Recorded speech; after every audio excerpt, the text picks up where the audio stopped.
नमस्ते, सुप्रभात। 19 जुलाई युग ऋषि विचार श्रृंखला का 565वां 565 चरण, साधना पथ और अनंत ऐश्वर्य शीर्षक से आज का विषय लेता हूँ। अखंड ज्योति, मई 1977 के पृष्ठ 1 से।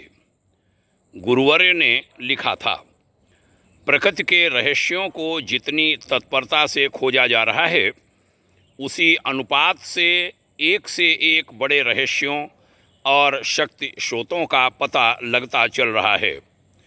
आदिम काल में मनुष्य भी अन्य पशुओं की तरह ही मात्र अपने शरीर पर निर्भर था। तत्परतापूर्ण शोधों ने अग्नि, विद्युत, अणु ऊर्जा आदि अनेक शक्तियों को उसके वशवर्ती बना दिया। ज्ञान विज्ञान की अभिनव उपलब्धियां ही उसे सशक्त और सुसंपन्न बनाती चली जा रही हैं। वैसा न कर पाने के कारण अन्य प्राणी असमर्थ व असहाय ही बने हुए हैं। यों प्रकृति का महान भंडार उनके सामने भी वैसे ही खुला पड़ा है जैसे कि मनुष्य के सामने उपलब्ध है।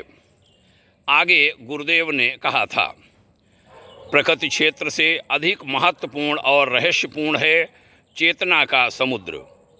वह सूक्ष्म जगत के रूप में इस समस्त ब्रह्मांड में हिलोरें ले रहा है।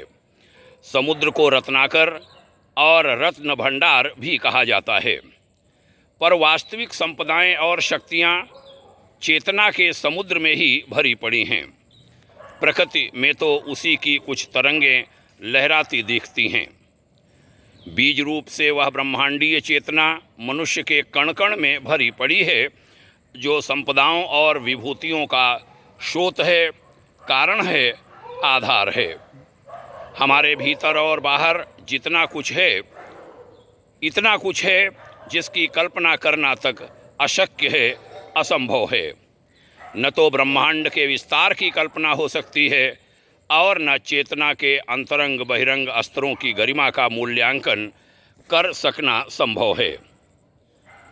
अंतश्चेतना की ताकत, उसकी शक्ति का बखान किया गुरुवर्य ने इस लेखांश में। आपने सुना, धन्यवाद। यह अन्य लोगों तक भी पहुँचे। आपके उज्ज्वल भविष्य की शुभकामना भाग्योदय परिवार द्वारा। ओम शांति।